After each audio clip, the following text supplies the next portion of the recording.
Welcome to History Comes Alive, the podcast that takes you on a deep dive into a new historical topic every episode. Join us as we explore the nuances of historical events you probably didn't learn about in school. Here's your host, Jeff Nichols.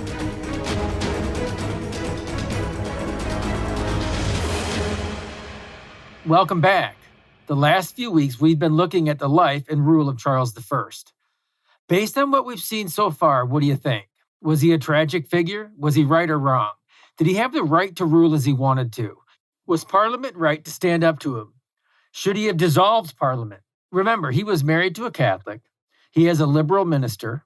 He had a terrible advisor in the Duke of Buckingham. He threw outrageous parties. He had a horrific foreign policy that included 2 failing wars.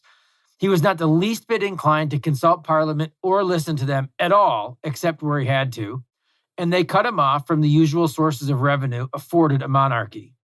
So, as we saw last week, he was creative. He utilized long, antiquated policies for the collection of revenue.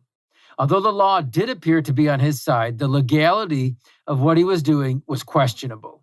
This week, we'll build on that stellar foundation. How he built an administration after the Duke of Buckingham was assassinated. A little more talk about taxes and the raising of revenue and the stockpiling of gunpowder, which was a wise move, but was so mishandled that he ticked off a lot of people even with that policy. Once we've sufficiently observed how he ticked off a lot of the Englishmen, even if the nation as a whole was doing okay, we'll look at how he managed to not just tick off the Scots, but provoke a war. He certainly was a busy man. It was the years without Parliament through the 1630s that we'll develop today. That same decade when all of the Puritans were leaving England in droves and heading for New England. The years of personal rule. Charles did not hide his intention. The failure to call a Parliament for over a decade was on purpose, publicly stated and defended. It was a punishment for their disrespect.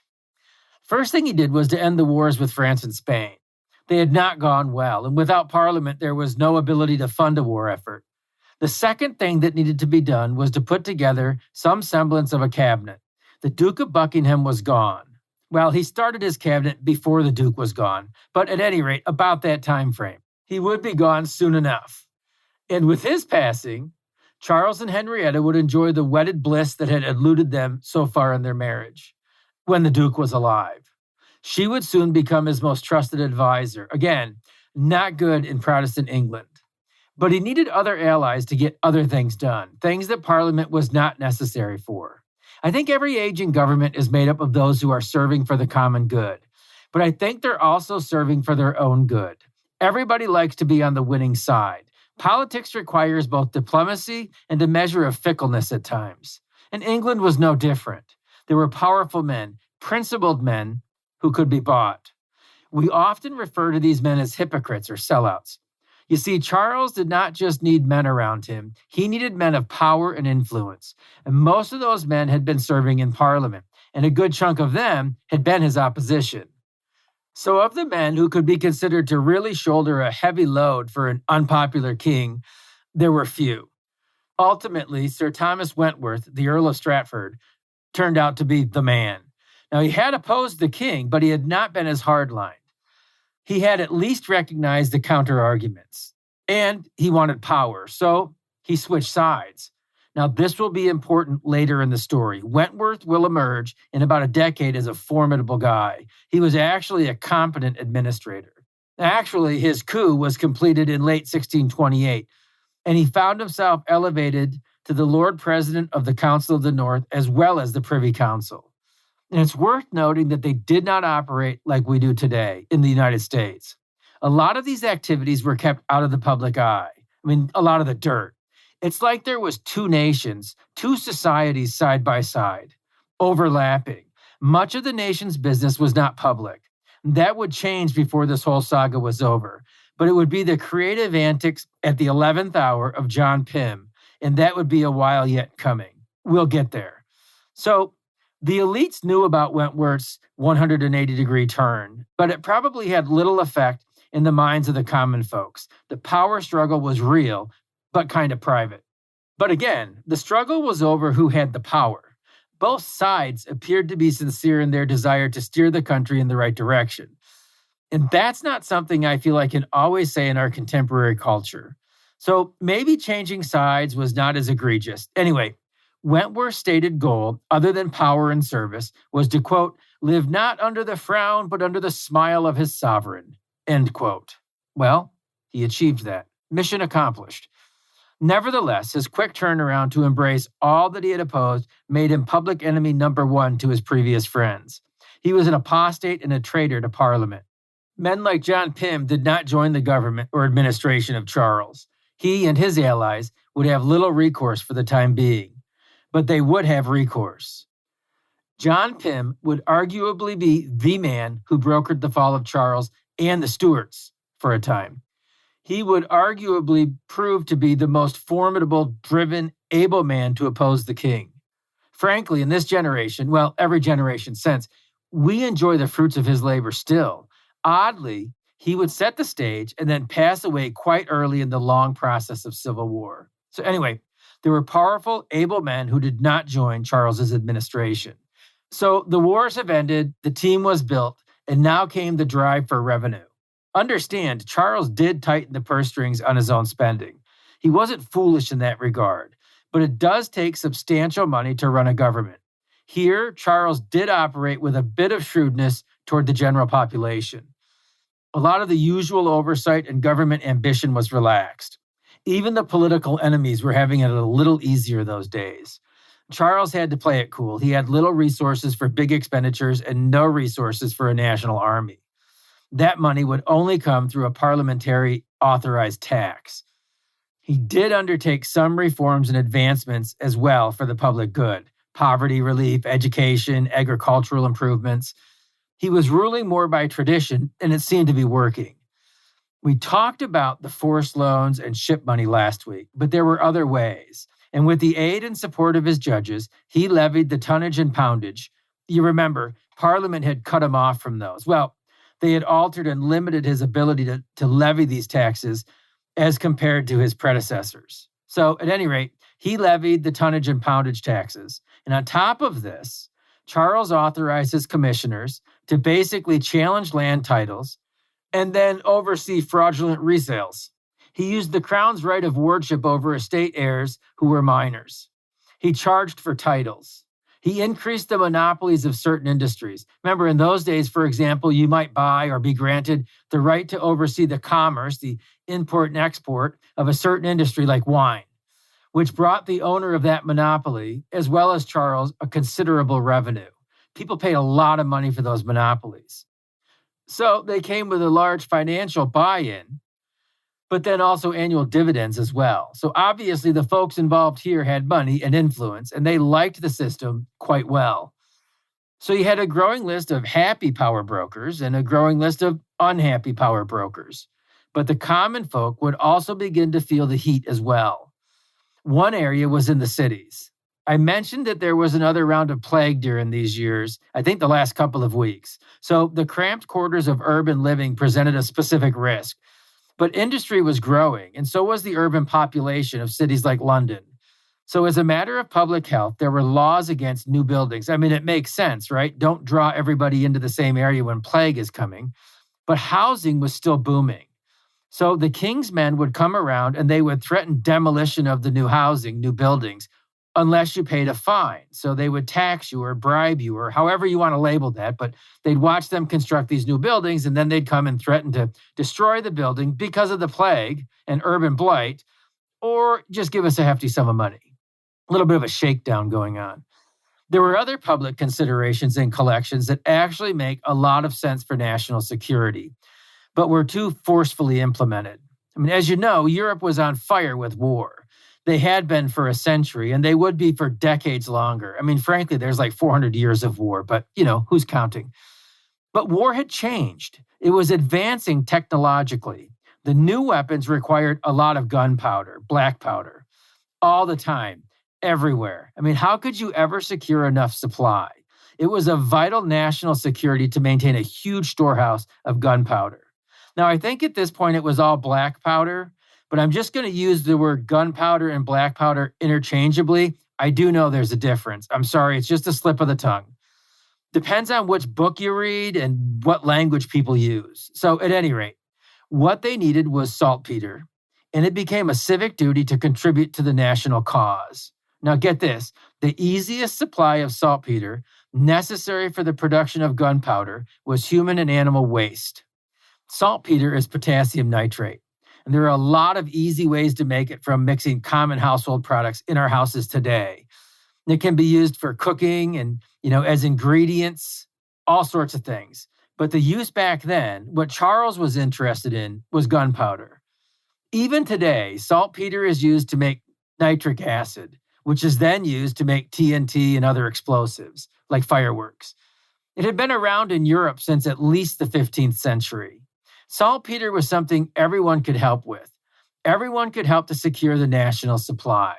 So anyway, the need for gunpowder was real. In England, during the 1630s, the most available nitrous saltpetre was found in human and animal waste. And now here's a fun fact, way off course here, but dried bat guano is mostly potassium nitrate, or saltpetre. And as far back as at least the War of 1812, the U.S. used it to make gunpowder. So as I was preparing the podcast episode for today, I went down a little rabbit trail of my own, and I thought I would share that right now just because I find it interesting. I remember years ago, I had read that, the DuPonts, certainly in the history of the United States of America, one of the wealthiest families in the country. For a long time, I think they were the wealthiest family. Well, they got their start in black powder in France. And I think it's an interesting story. So again, this is a rabbit trail. I get it. If you don't want a rabbit trail, skip ahead about 3 minutes. So at any rate, the DuPonts were an established, influential, powerful family in France.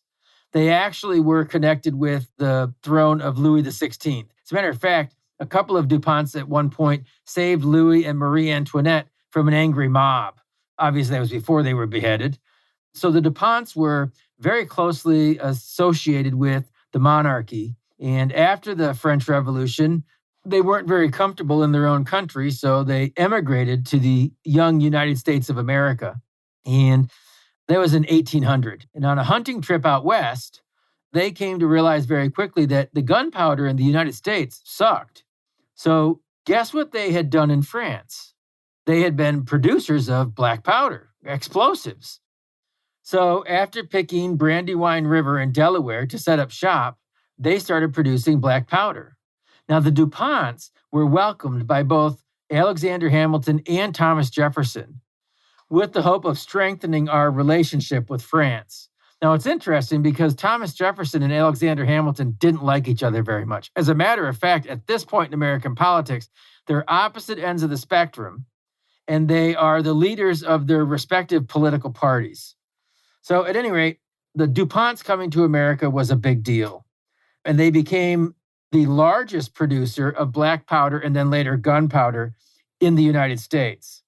In the War of 1812, they supplied 1 million pounds of black powder to the U.S. government, and they were there for every war afterwards, as well as westward expansion and the California Gold Rush. Actually, throughout the generations, they've had so much more influence and impact on the United States than a lot of us think. I mean, from the DuPonts came Teflon and Freon and nylon, neoprene, which is, the synthetic rubber that is used for laptop screens and soda and beer can sleeves. They made plexiglass.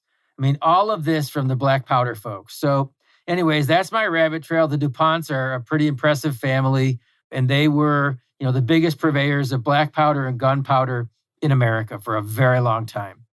That was just a bonus. I hope it's okay. My mind wandered, and I thought, it's pretty interesting. I haven't studied the DuPonts in a while. Thought I'd share that with you. At any rate, Charles realized the national security need to have gunpowder available if another war broke out.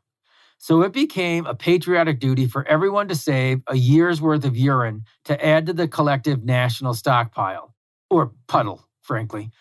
So first, just think a little how that went. Storing your family's urine for a year. Have you ever taken a leak in your toilet? I mean, let's say it's summertime, especially if you're a guy. It's hot. Like it's one of those sticky, hot days. taking a leak in your toilet just a few times over the course of an entire day without flushing. What's that like? I mean, have you ever been around an enclosed area where animals pee without proper drainage, like inside of a barn or something like that? I mean, can you even breathe? How about your eyes? Have your eyes ever watered when you're in the midst of that heavy stench of the urine? Does pee in question, when it pools like that, does it turn color? I mean, don't get me wrong. I'm not suggesting that the folks stored the pee in their houses, but I am saying the whole business sounds pretty gross. And then it would have to be collected. I mean, that's got to be a good job, right? I'll bet it paid well because, like executioners, that wouldn't be a job most people would want to do.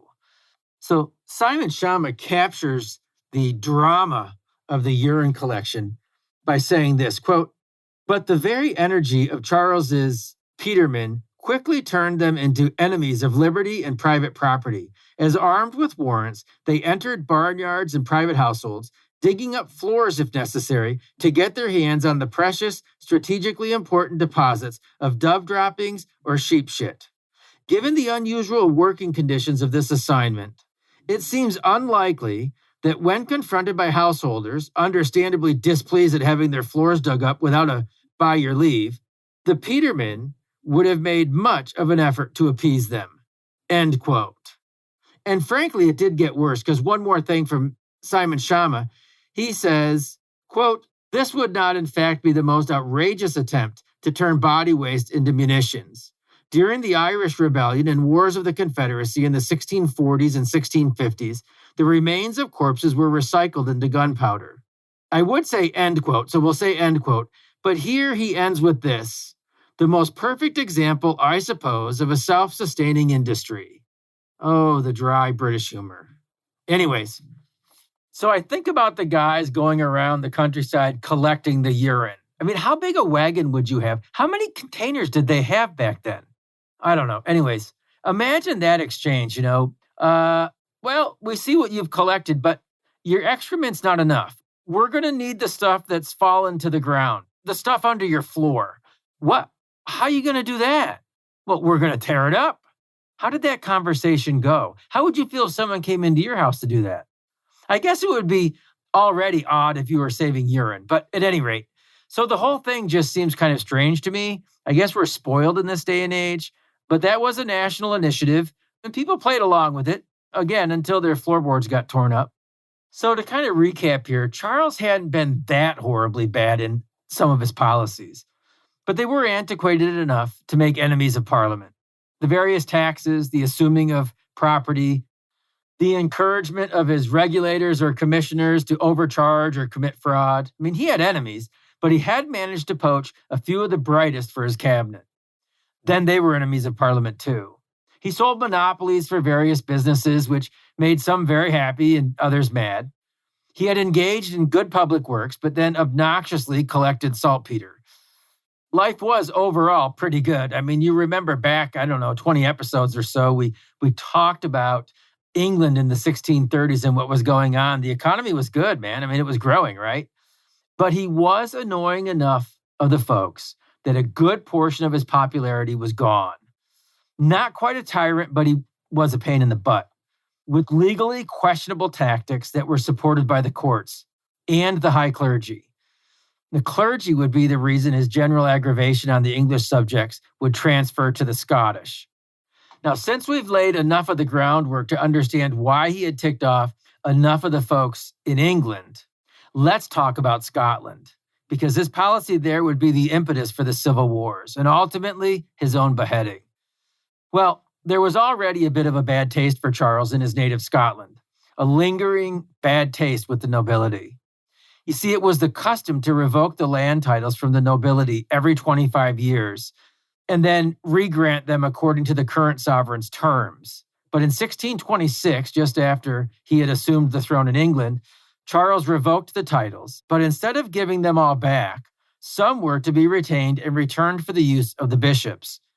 Now, you got to keep in mind, many of these titles had been held going back to the Reformation when they were taken from the church. Charles had attempted to support the church in this manner, but instead he had infuriated a lot of powerful people. I mean, he came in and just took their land. So a decade later, in 1636, When Bishop Laud changed things up and returned a lot of authority to the bishops, people were mad. And Charles, being tone deaf, gave little heed to how they might take this. And he listened to those who were more interested in tickling his ears than telling him the truth of the matter.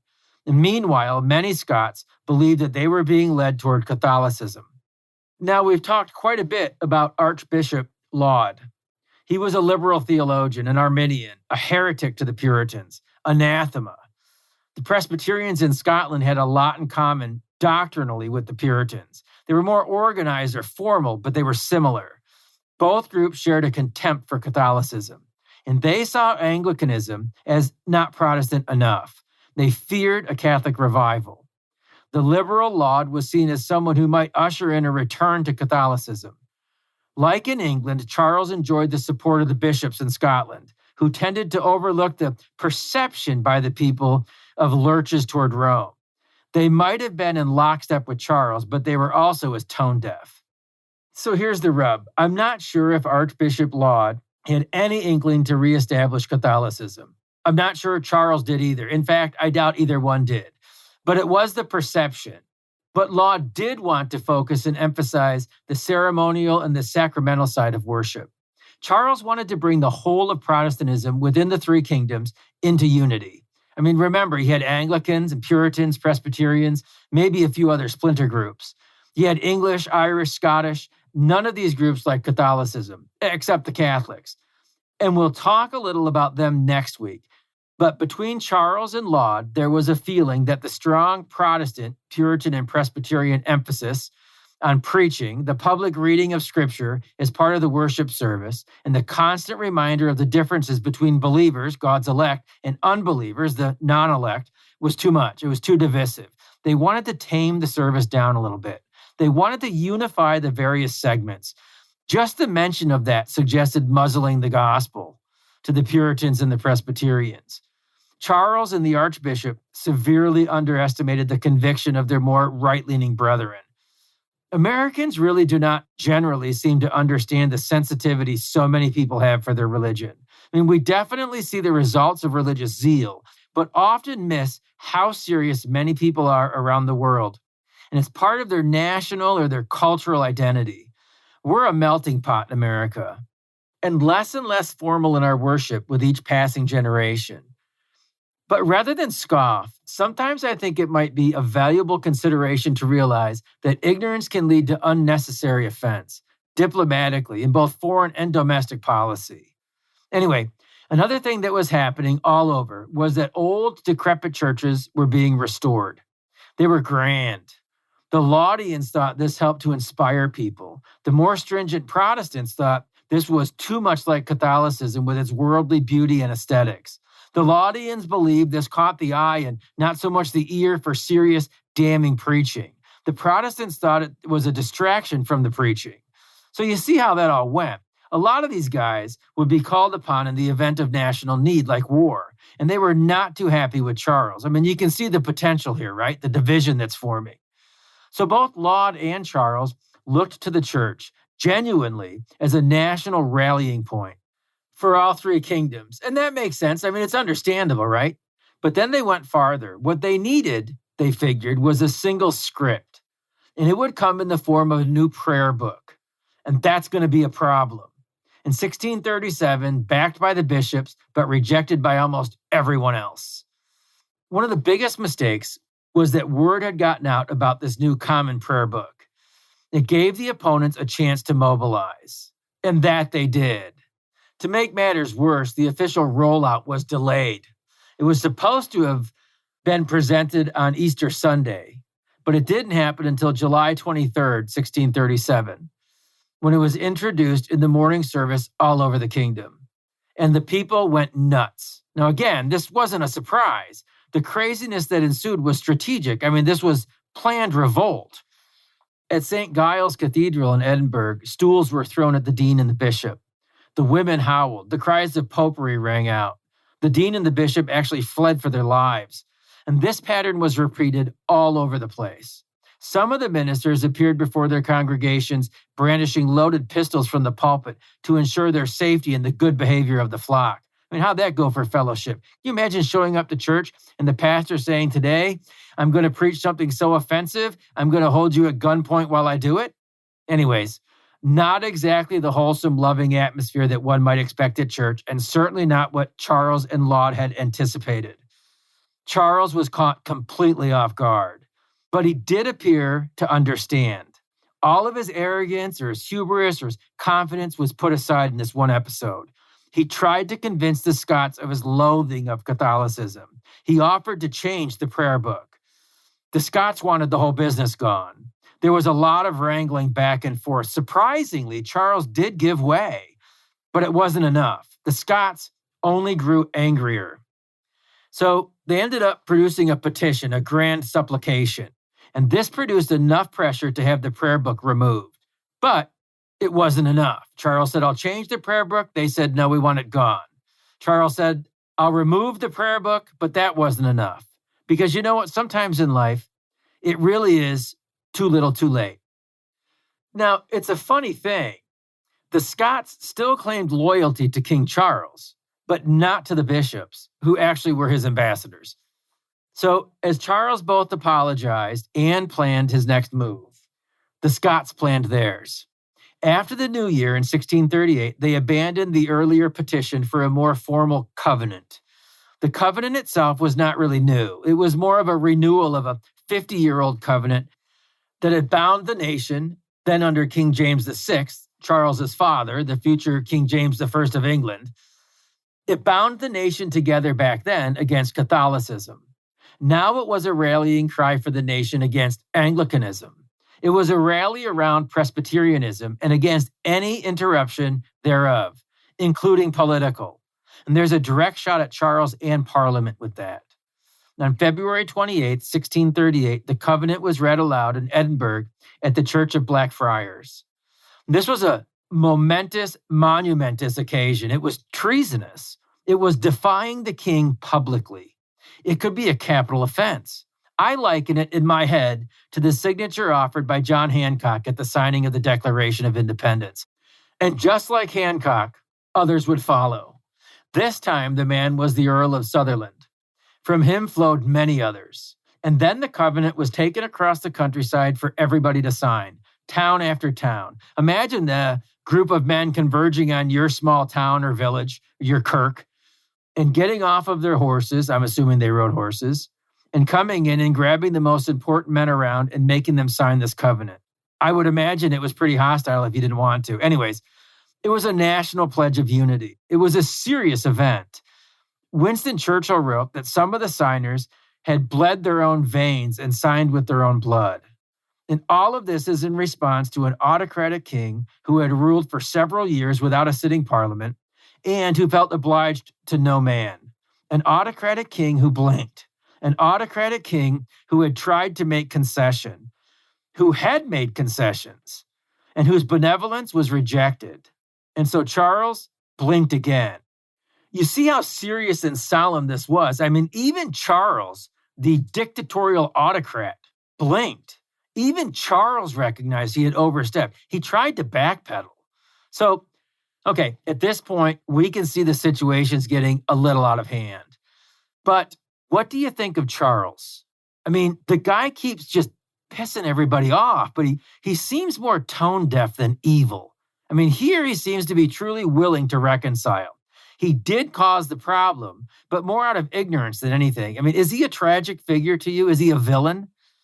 How about his adversaries? Did they have a right or at least a reason for being nervous about Catholicism? Don't think about these things with the advantage of hindsight. Think about these questions as if you were there, living in the situation under the circumstances that they were living in their day and time. What would our national mood be like if a certain religion or religious heritage or denomination was suddenly supposed to be the law of the land? For those of you who go to church and take it seriously, you go because of conviction and principle. How would you react? How quick would you forgive and forget? Wouldn't you hold those responsible accountable? Wouldn't you hold them in contempt? Would you ever trust them? Neither did they. That was the exact response the Scots had. So Charles, again, tried to facilitate an agreeable outcome. He would make more concessions. He sent a reliable ally, the Marquis of Hamilton, an experienced Scottish statesman in his name, to negotiate. He met with the Covenanters. They called for elections. It seems like all classes of society were represented at St. Mungo's Cathedral in Glasgow, and they were armed to the teeth. And the goal was to get the Scots to calm down.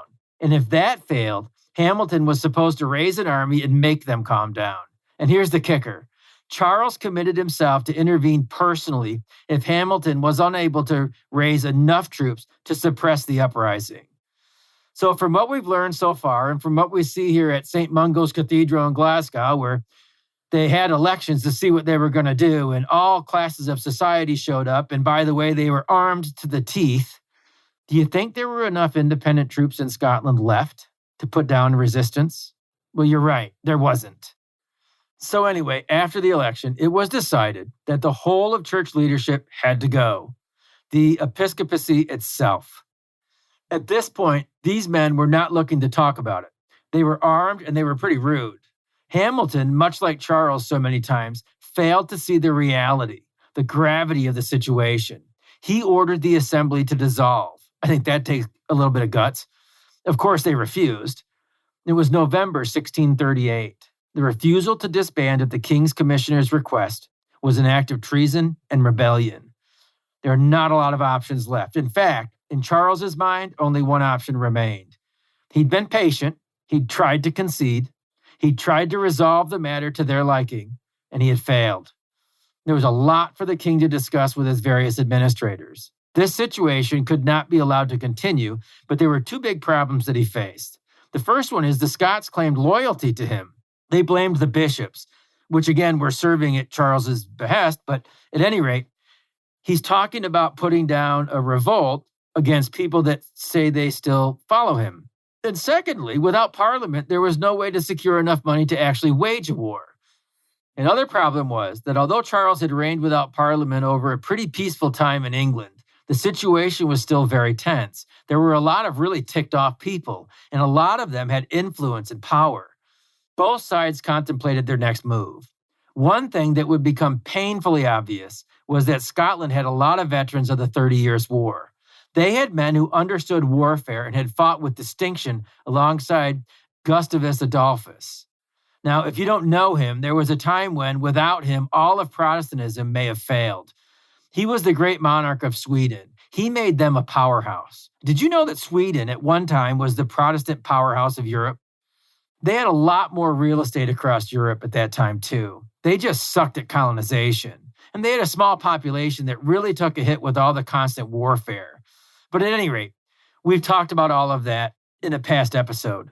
Gustavus was an enemy of the Habsburgs. He dashed their dreams in Germany. Militarily, he was an innovator and a strategist. Now, his exact motives for entering the war against the Habsburgs in Germany can be debated. I'd like to think that it was his fidelity to his Lutheran brethren who were going to get creamed by the Catholics. But at any rate, he made the difference. He, no doubt, was a master on the battlefield. Well, a lot of Scots had fought with him. Actually, he's this great strategist. They distinguished themselves under his leadership. They now were in defiance of Charles, and they were digging in. Charles was woefully unprepared. What happened next began the process by which all three kingdoms, England, Scotland, and Ireland, would be thrown into war against one another for a very long time. The scope and focus of England, and then the colonies, would be forever altered. But that's a story for next time, and until then, I hope our time together this time has really helped the history to come alive. Thanks for listening to History Comes Alive. We hope today's episode has given you valuable new information and inspired you to dive even deeper. Don't forget to check out Jeff's website, historywithjeff.com, and engage with Jeff across all your favorite social media platforms at History with Jeff. Join us next time as more history comes alive.